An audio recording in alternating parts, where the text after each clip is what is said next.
인도에 가면 꼭 가봐야 하는 여행지 중에 하나가 타지마할입니다. 수도인 뉴델리에서 차로 한 4시간 정도 걸리는데요. 그래서 하루 만에 다녀올 수가 있습니다. 타지마할은 세계 7대 불가 사이에 뽑힐 정도로 뛰어난 건축술을 자랑합니다. 무굴 왕국의 황제가 자신의 사랑하는 아내의 죽음을 기르기 위해서 20년 동안 당시 세계 최고의 전문 기술자들과 건축가들을 불러 모아서 지은 건축물인데 좌우 대칭이 완벽합니다. 총 4개의 거대한 기둥과 웅장한 돔이 있고 그리고 매우 정교한 문양이 돋보이는데 하얀 대리석으로 지은 아주 웅장한 무덤이 바로 타지마할입니다. 아침 햇살이 비치면 대리석이 분홍빛으로 변하고 저녁에는 노을과 함께 오렌지빛으로 물드는 환상적인 그런 장관을 연출합니다. 사실 이 무덤은 인도뿐만 아니라 모든 나라에 또 우리나라도 마찬가지죠. 왕조의 무덤은 굉장히 화려합니다. 권력을 가진 자들이 죽음 이후에 무덤을 크게 만드는 이유는 무엇일까요? 그것은 바로 이 죽음에 대한 허무함 때문이 아닐까 싶습니다. 사람은 죽음을 앞에 두고 늘 혼란과 불안과 두려움을 가지고 삽니다. 전도서 9장에 보면 이런 이야기가 나옵니다. 죽음에 대한 것인데요. 살아있는 사람은 자기가 죽을 것을 안다. 그러나 죽은 사람은 아무것도 모른다. 죽은 사람에게는 더 이상의 보상이 없다. 사람들은 죽은 이들을 오래 기억하지 않는다. 죽은 이들에게는 이미 사랑도 미움도 야망도 없다. 세상에서 일어나는 어떠한 일에도 다시 끼어들 자리가 없다. 그래요. 그렇습니다. 여기 나온 대로 죽음은 그래서 모든 사람의 모든 인생의 노력과 가치를 무로 돌아가게 하는 것입니다. 그래서 어떤 사람들은 죽음을 앞에 두고 굉장히 인생이 허무하다는 것을 이야기하죠. 죽음이라고 하는 것은 우리 모든 인생이 한 사람도 예외 없이 모든 우리 사람들이 다 맞닥뜨려야 할 일이며 또 우리가 마주할 수밖에 없는 우리 인생의 가장 중대한 문제이기도 합니다.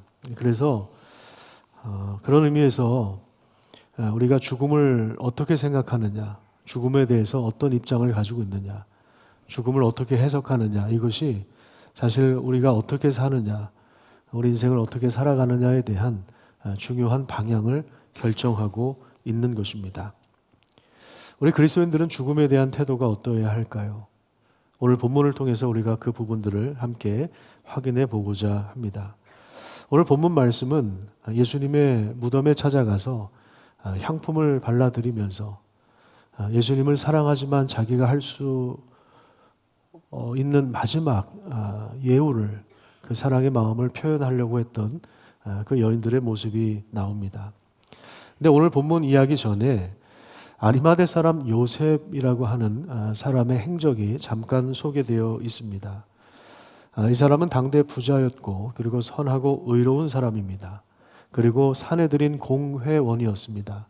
우리로 말하자면 이 국회의원 정도 되는 그러한 나라적으로 볼 때 굉장히 중요한 지도자 역할을 했던 그런 사람입니다. 자, 그런데 이 사람이 불법으로 공회가 열리고 그리고 예수님에 대한 재판이 열려서 예수님을 사형에 넘겨주는 이런 불법적인 이런 일들을 결의할 때에 거기에 가담하지 않았다고 그렇게 이야기합니다. 근데 그 이유가 뭐냐면 우리 함께 볼까요? 23장 51절을 한번 보십시오. 거기 보시면 그들의 결의와 행사에 찬성하지 않았다 분명히 이렇게 이야기하고요. 그는 유대인의 동네 아리마대 사람이요 하나님의 나라를 기다리는 사람이다. 그렇게 이야기를 합니다. 하나님의 나라를 기다리는 사람이었기 때문에 그 불법적인 행위에 가담하지 않았다. 그렇게 이야기합니다. 근데 예수님이 돌아가신 이후에 그는 빌라도 총독에게 가서 예수님의 시체를 내려달라고 합니다. 이것은 사실 정치적으로 볼 때 상당히 위험한 발언입니다. 자기 정치의 생명뿐만 아니라 자기 그 인생이 위태로울 수 있는 그러한 굉장히 위험한 발언입니다. 그러니까 사실 이 말 한마디는 그냥 쉽게 나오는 말이 아닙니다. 자기 정치 생명과 자기 모든 인생을 다 걸고 했던 그 한마디예요. 예수님의 시체를, 그 시신을 나에게 주십시오. 여러분, 이 십자가에서 내려진 예수님의 몸, 그 아리마대 사람 요셉이 받은 예수님의 몸은 어떠했을까요? 아마 망신창이가 되어 있을 겁니다. 예수님이 이미 십자가에 돌아가시기 전에도 채찍에 맞아서 살점이 여기저기 뜯겨 나갔고 또 그 채찍에 맞은 자국들이 있었을 거예요. 십자가에서 6시간 동안 고통을 당하고 돌아가셨습니다. 살점이 떨어져 나가고 피와 고름과 여러 살들이 한데 뒤엉켜서 상당히 몸 전체가 부어올랐을 것입니다. 아마 그 몸을 우리가 직접 봤다면 너무 흉측해서, 너무 끔찍해서 더 이상 보기 어려울 정도의 몸이었을 겁니다. 아리마대 사람 요셉은 그 예수님의 몸을 받아서 피를 다 닦아내고 더러운 부분들을 닦아내고 거기에 모략과 향품을 바르며 세마포를 입혀서 자신을 위해서 만들어 두었던, 예비해 두었던 새 무덤, 한 번도 사용하지 않은 그 새 무덤, 돌 무덤에 예수님의 시신을 안치했습니다. 근데 이 모든 과정을 여인들이 지켜보고 있었다고 그렇게 이야기합니다. 그 시신을 염하는 장면을 보면서 여인들 입장에서 예수님의 몸에 향품을 좀 더 발라드리면 좋겠다. 아마 그런 생각을 가졌던 것으로 보입니다. 이 여인들 역시 예수님의 끔찍한 죽음을 다 목격하고 그리고 충격과 깊은 슬픔 속에서 그들의 마음 역시 망신창이가 되었지만 안식 후 첫날, 안식일을 움직일 수 없으니까 안식일이 지나고 바로 다음날 새벽에, 그러니까 주일 새벽이죠. 예수님의 몸에 향품을 조금 더 바르기 위해서 무덤을 찾아갑니다. 근데 여기까지만 보면 이 여인들도 마찬가지로 아리마대 사람 요셉도 마찬가지로 죽음에 대한 이해가 우리와 별로 다르지 않다는 것을 보게 됩니다. 그래서 죽은 자에 대해서 최선을 다해서 우리가 예우를 하지 않습니까? 장례식에 가면 우리가 그 유가족들 앞에서 최선을 다해서 예우를 하지 않습니까?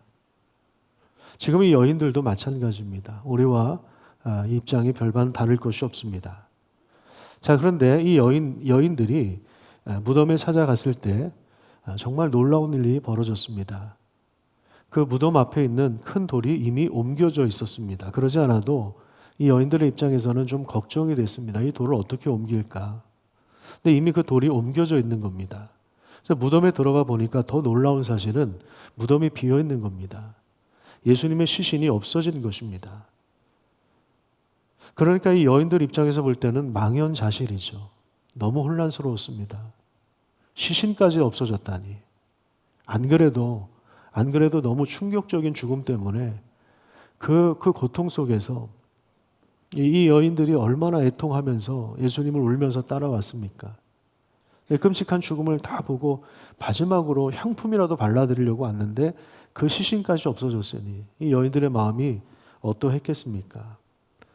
자, 그렇게 망연자실해 있는 그런 상황 속에서 이 여인을 향해 곁어 있던 천사들이 이렇게 이야기를 합니다. 5절에 보시면 여인들이 두려워 얼굴을 땅에 대니 두 사람이 이르되 어찌하여 살아있는 자를 죽은 자 가운데서 찾느냐. 자, 이 천사를 보면서 여인들은 또 한 번 놀란 겁니다. 그래서 너무 두려워서 얼굴을 땅에 대었다고 이야기합니다. 그 여인들을 향해서 천사가 뭐라고 이야기하냐면 어찌하여 죽은 자를 살아있는 분을 죽은 자 가운데서 찾느냐. 그렇게 이야기를 합니다. 그분은 죽음이 가둬놓을 수 있는 분이 아니다. 그분은 여기 계시지 않고 다시 살아나셨다. 그렇게 이야기합니다. 누가복음 20장에 보면 사두개인들과 바리새인들과 예수님이 권위에 대한 논쟁을 하신 적이 있습니다. 그때 이제 부활에 대한 이야기가 나오는데 예수님이 이런 말씀을 하세요. 38절에 보면 세 번역입니다. 하나님은 죽은 사람들의 하나님이 아니라 살아있는 사람들의 하나님이시다. 모든 사람은 하나님과의 관계 속에 살고 있다. 아브라함의 하나님, 이삭의 하나님, 야곱의 하나님이라고 했을 때 오래전에 죽은 사람들이지만 하나님은 죽은 자들의 하나님이 아니라 살아있는 분이시다. 이 말은 이 죽은 자들이 이미 부활했다고 하는 것을 전제하고 있는 것입니다. 그래서 살아있는 사람들도 그렇고 이미 죽은 사람들도 그렇고 모든 사람은 하나님과의 관계 속에서 살고 있다는 이러한 말씀을 하신 적이 있는데 그와 비슷한 어조의 이야기를 지금 천사들이 여인들에게 해주고 있는 것입니다. 어찌하여 살아있는 분을 죽은 자 가운데서 찾고 있느냐. 그는 여기 계시지 않고 다시 살아나셨다. 그렇게 놀라운 이야기를 전해줍니다. 자, 이 이야기를 들은 여인들의 입장에서 한번 생각을 해보세요. 바로 이틀 전에 예수님은 너무나도 충격적인 죽음으로 돌아가셨습니다. 아직도 그 잔상이 남아있을 것이고 그 슬픔이 가시지 않은 그런 상황입니다. 우리가 사랑하는 사람을, 가족을 먼저 떠나보내고 나면 어떻게 그 잊을 수 있겠습니까? 최소한 몇 달은 우울감에, 심한 분들은 우울증에 시달리기도 하고요. 깊은 슬픔과 고통 속에서 살아갈 수밖에 없죠. 지금 이틀밖에 지나지 않았습니다. 그 고통스럽게 돌아가신 예수님의 그 장면, 그 잔상이 아직도 눈에 남아 있고요. 슬픔이 전혀 가시지 않는 상황입니다. 근데 안식 후 첫날 그 새벽에 돌문이 열리고 비어있는 그런 장면을 보았을 때, 시신이 없어진 것을 확인했을 때 이 여인들 입장에서 볼 때는 당황하는 것을 넘어서서 망연자실하는 것을 넘어서서 혼돈에 빠졌을 겁니다. 더군다나 갑작스럽게 천상의 존재라고 할 수 있는 천사들이 나타나서 사람이 아닌 어떤 천상의 존재인데, 그러니까 더 놀라는 거죠. 그런 상황 속에서 이 천사들이 뭐라고 이야기하냐면 예수님이 여기 무덤에 계시지 않고 살아나셨다는 증언을 하는데, 그러니까 이 여인들의 입장에서 볼 때는 충격과 공포와 망연자실과 이런 감정들이 복잡스럽게 얽혀 있고 계속 의문이 남아 있고 뭔가 불안하고 혼란스러운 그러한 상황일 것입니다. 그러니까 이 여인들에게 천사들이 예수님께서 이전에 하신 말씀을 반복해서 들려줍니다. 예수님이 갈릴리에 계실 때에 하신 말씀이 있지 않느냐. 그 말씀을 기억하라. 그렇게 이야기하면서 인자가 주인의 손에 넘겨져 십자가에 못 박히고 제3일 만에 다시 살아날 것이다 하신 말씀을 인용하면서 이 말씀을 기억하라. 그렇게 이야기합니다.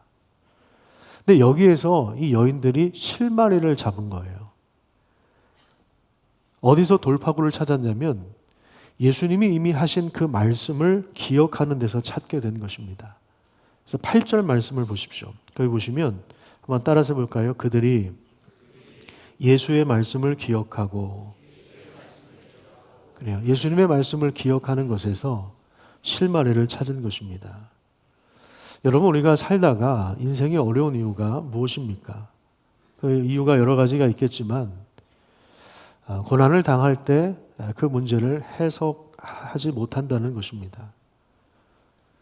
우리 살면서 우리 힘으로 해결할 수 없는 수많은 종류의 고통과 어려움을 만납니다. 어떤 헤어짐과 이별과 사별과 배신과 질병과 실패와 상처와 여러 죄책감 등 도저히 받아들일 수 없고 도저히 해석이 되지 않는, 아무리 애를 써서 이해하려고 해도 납득이 되지 않는, 인간적인 노력으로 풀려고 하지만 풀리지 않는 그런 일들을 만날 때 우리는 끙끙거립니다. 끙끙거리면서 불안하고 거기에서 두려움을 느낍니다. 이런 상황에서 문제와 혼란스러움을 풀 수 있는 실마리가 어디에 있는가 하면 바로 말씀을 기억하는 데 있는 것입니다.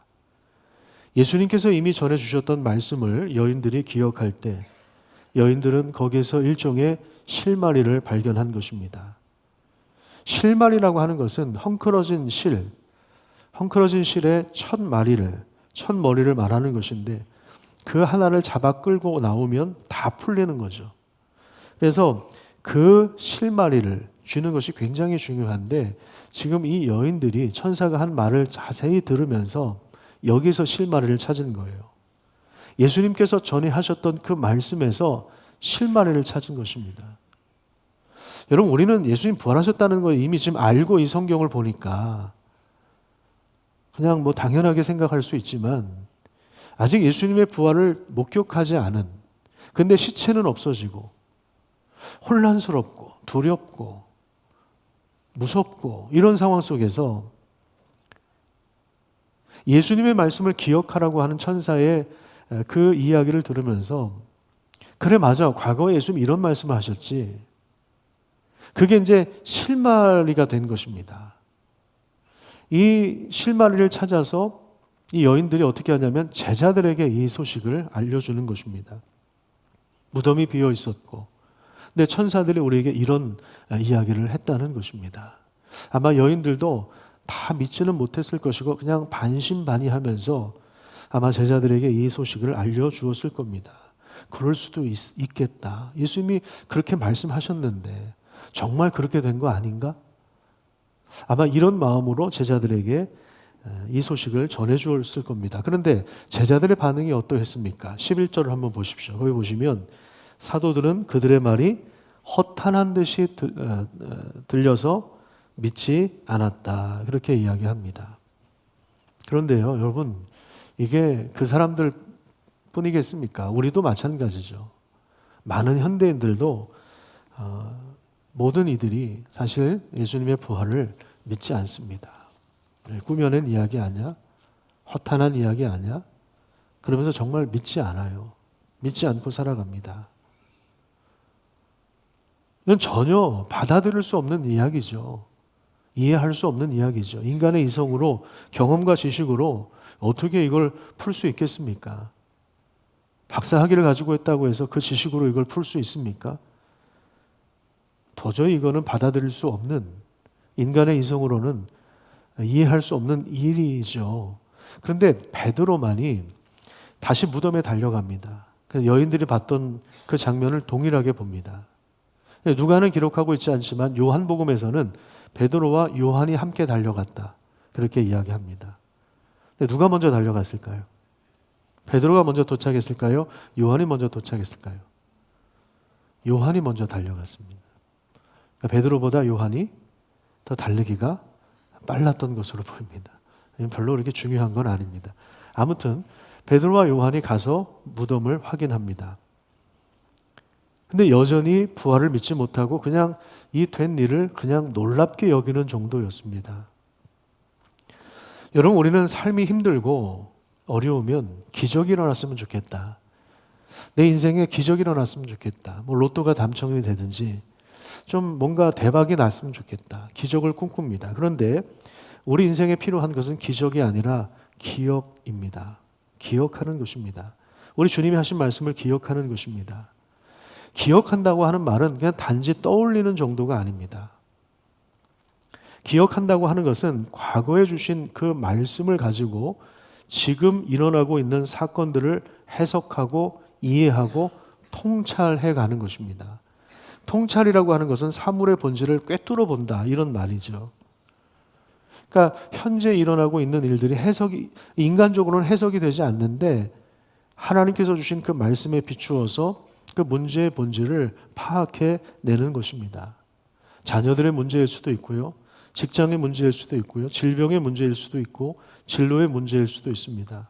수없이 얽혀있는 실타래처럼, 헝클어진 실타래처럼 얽혀있는 그것을 말씀에 비추어서 그 관점에서 다시 살펴보는 것입니다. 그러면 거기서 뭔가 실마리를 하나 발견할 수 있는 거죠.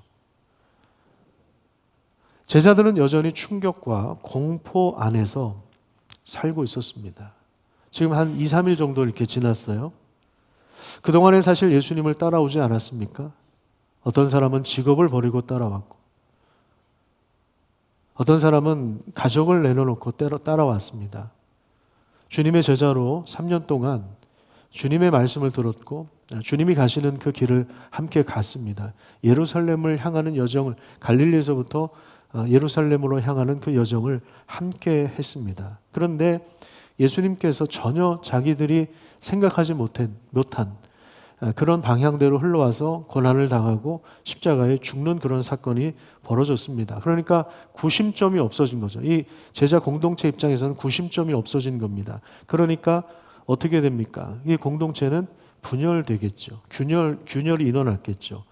그러니까 정확한 이유는 알 수 없지만 그 뒤에 보면 예루살렘에서부터 엠마오라고 하는 마을로 한 25리 정도 된다고 하는데요.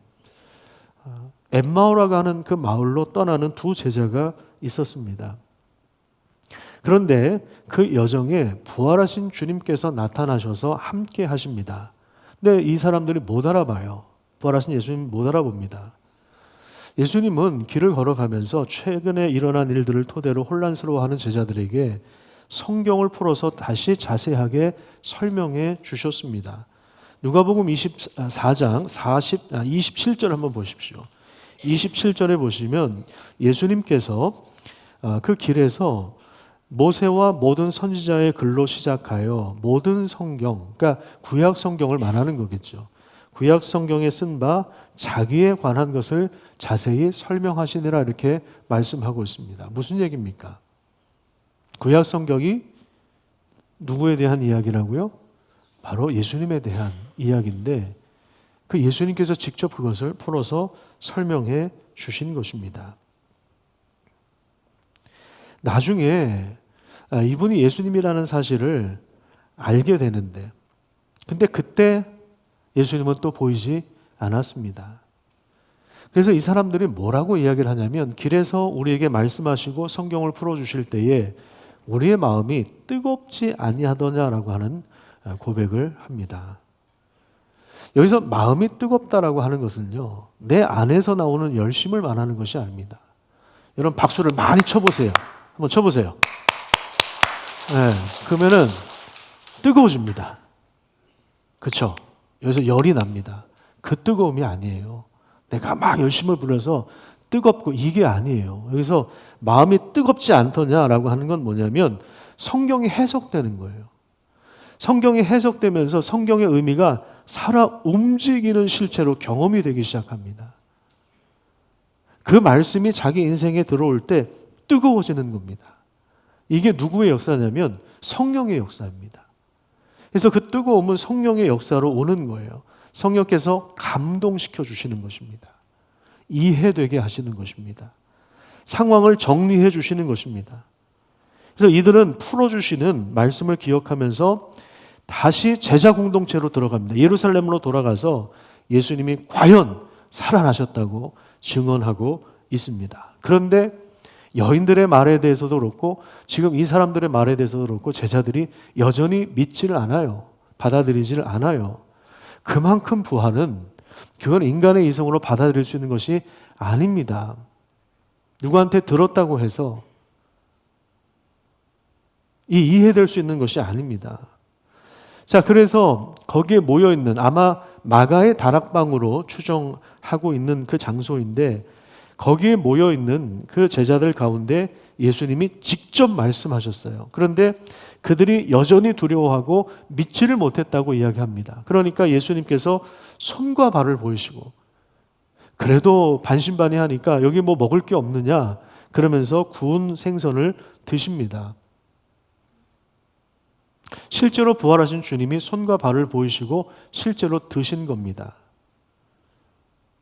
그러니까 초대교회 이단 중에 가현설을 주장하는 사람이 있는데 그냥 실체가 아니라 그냥 이미지로 그냥 싹 한번 지나갔다. 이 정도다. 이렇게 지금 예수를 보고 싶은 사람들에게 그냥 싹 한번 지나갔다.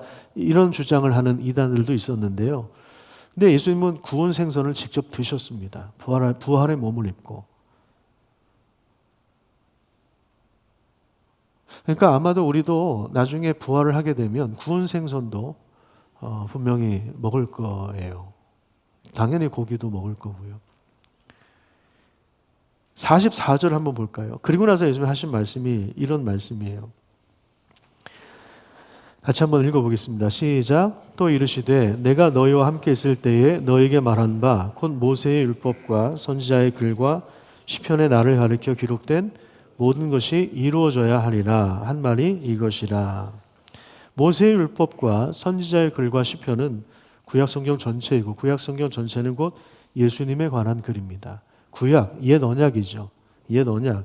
이 옛 언약의 말씀이 예수님의 죽으심과 그리고 부활을 통해서 완전히 성취된 것입니다. 그게 이제 신약이죠. 새 언약이죠. 이렇게 성경을 깨닫게 하신 이후에 이 복음이 예루살렘부터 시작해서 모든 족속에게 전파될 것이다. 이렇게 말씀하십니다. 이를 위하여 약속하신 성령을 보내주실 것을 말씀하시면서 그때까지 너희가 여기에 머물러서 기도하고 있어라. 그래서 기도하다가 마가의 다락방에서 기도하다가 사도행전 1장에 보면 실제로 성령이 임하시고 그래서 그들이 그때부터 부활하신 주님을 증언하는 놀라운 일들이 일어나게 된 것입니다. 누가복음 11장에 보면 구하는 자들에게 성령을 주시지 않겠느냐 했던 그 말씀과 일맥상통합니다. 천하 만민에게 복을 주시겠다고 하셨던 아브라함의 약속의 말씀이 예수님의 부활을 통해서 죽으심과 부활을 통해서 실제로 이루어지고 그래서 이 복음이 땅끝까지 전파되고 있는 세상 가운데 우리가 살고 있는 것입니다. 예수님을 죽은 자 가운데서 찾고 있다면 예수님이 부활하셨다는 사실을 우리가 놓치고 있다면 예수님의 부활을 우리가 받아들이지 않는다면 우리의 삶은 여전히 혼란스럽고 여전히 불안하고 여전히 두렵게 될 것입니다. 죽음에 매여서 우리는 종로로 탈 수밖에 없을 겁니다. 하지만 예수님은 죽음에 머물러 계시는 분이 아닙니다. 예수님은 하나님의 능력으로 부활하셔서 지금도 우리에게 말씀하십니다. 땅끝까지 이르러 내 증인이 되라고 그렇게 말씀하십니다. 이 말은 땅끝까지 하나님의 임재와 영광으로 충만하게 채워가는 일들을 하고 계시다는 사실을 말하는 것입니다. 그래서 누가복음 4장 18절과 19절에 보면 예수님께서 본격적인 사역을 시작하기 전에 오직 성령이 내게 임하셔서 성령의 기름을 부으셔서 가난한 자에게 복음이 전파되고 그리고 보지 못하는 사람들이 다시 보게 되고 포로들에게 자유가 선포되고 억눌린 사람들이 해방을 받는 그런 날이 올게 될 것이다 라고 했던 그 말씀이 실제로 성취되고 있는 것입니다. 지금 우리가 그런 시대에 살게 되는 것입니다. 눈을 떠서 예수님을 보게 되는 그런 놀라운 역사가 일어나고요. 때로는 여러 가지 기적들도 일어나고요. 그러면서 복음이 계속해서 전파되고 있는 것입니다. 그 일들을 부활하신 주님이 하고 계신 것입니다. 그렇기 때문에 죽음이 끝이 아닙니다. 우리는 인생을 허무함으로 끝낼 수 있는 사람들이 아닙니다. 누가복음 12장 42절에 보면 지혜 있고 진실한 청지기가 되어 주인에게 그 집 종들을 맡아 때를 따라 양식을 나눠줄 자가 누가 있느냐라고 하는 말씀도 그렇고 자기 종들에게 한 문화씩 맡긴 주인의 이야기도 그렇고 우리가 감당하는 모든 일은 하나님의 명령을 수행할 수 있는 단 한 번의 기회입니다. 그렇게 시간이 지나가고 있다는 사실을 여러분 기억하시기를 간절히 축복합니다. 부활하신 복음을, 부활하신 주님에 대한 그 복음을, 하나님 나라가 이미 시작되었다는 이 복음을 우리가 전하는 것이 그렇게 중요한 것입니다. 그냥 먹고 사는 일에 찌들어서 그렇게 평생 살다가 고민하면서 불안해하면서 주식 올라갔다 왔다 갔다 하는 거 그거 쳐다보다가 인생 끝나면 허무하죠. 그건 허무한 겁니다. 그거는 허무할 수밖에 없는 거예요. 그런데 주식이 올라가든 말든 내가 뭐 건강이 좋든 말든 내 자식이 좋은 대학을 들어갔든 말든 그건 2차 3차 문제고 그게 우리 우선순위 아니에요. 하나님께 맡기세요.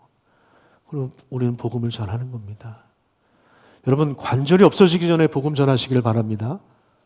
두 발로 걸어 다니실 때 복음 전하시기를 축복합니다. 곧 걸어서 못 다니실 때가 와요. 웃을 일이 아니에요. 여러분 언제까지 걸어 다닐 수 있을 거라고 생각하세요? 언제까지 눈으로 성경을 읽을 거라고 생각하세요? 언제까지 설교를 들을 수 있을 거라고 생각하십니까? 여러분 곧 지나가요. 뭐 청년들이라고 해서 이게 뭐 오래 남은 줄 압니까? 곧 지나갑니다. 기회는 단 한 번, 우리 인생 기회는 지금도 이 시간이 흘러가고 있는 것입니다. 우리는 죽음 이후에 부활의 몸으로 하나님 앞에 서게 될 것입니다. 빌립보서 3장 20절과 21절은 이 점을 분명히 하고 있습니다. 세 번역인데요. 그러나 우리의 시민권은 어디에 있다고요? 이 하늘은 어떤 곳입니까? 바로 하나님의 다스림이 시작되는 것입니다. 그곳으로부터 오는 구주로 오시는, 자, 무엇으로 오신다고요? 구주. 구주는 구세주를 말하는 겁니다. 구세주는 세상을 구원할 주님이십니다. 나의 신경 안정제로 오시는 분이 아니라, 나만을 위한 주님이 아니라, 내 욕망을 채워주는 주님이 아니라 세상을 구하시는 주님. 거기로부터 우리는 구주로 오실 주 예수 그리스도를 기다리고 있습니다. 이게 그리스도인들입니다.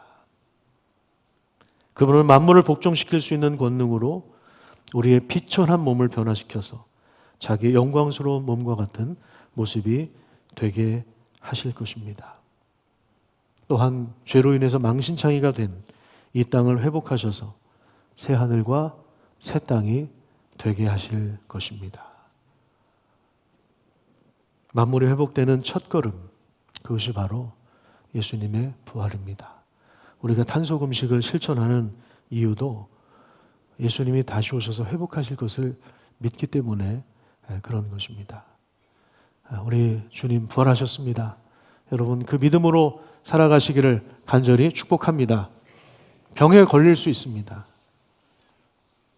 옆에 있는 분들한테 얘기해요. 병에 걸릴 수 있습니다. 당황하지 마십시오. 우리 비천한 몸이에요. 우리 비천한 몸인데 영광스러운 몸을 힘있게 될 것입니다. 왜요? 우리 어차피 죽지만 우리 주님이 다시 부활할 것이기 때문에 그렇습니다. 요즘에 이렇게 피부가 막 망가져가지고 저를 보는 사람마다 이렇게 피부가 상했냐고, 피부가 망가졌냐고 그러더라고요. 저도 모르겠어요, 왜 그런지. 왜 그래요? 그냥 나이가 들면 그러는 거죠. 나이가 들어서 그러는 거. 죽어가는 거예요. 피부가 노화되는 거고 죽어가는 겁니다. 그래서 자꾸만 수술을 하라고.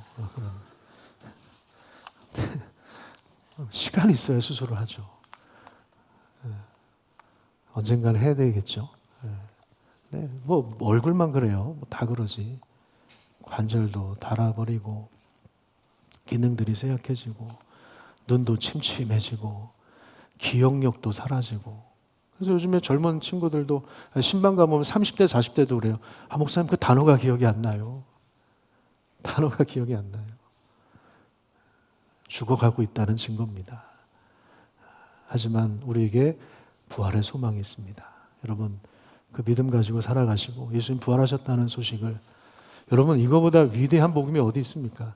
이걸 믿지 못하니까, 허무하니까 무덤을 크게 그렇게 짓는 거죠. 타지마할 그 사진 준비해놨는데 왜 아까 안 보여주셨나 모르겠어요. 여러분 이게 무덤이에요. 무덤. 20년 동안 만든 무덤이에요. 인도에 가시면 꼭 가보세요. 우리 교회가 지은 병원은 안 보셔도 돼요. 이건 꼭 보세요. 병원도 보고 이것도 보고 그러면 좋죠. 여러분 얼마나 허무했으면 그 엄청난 권력을 가지고 저 따위 짓을 하겠습니까? 우리나라도 마찬가지고. 죽음이 허무할 수밖에 없는 거죠.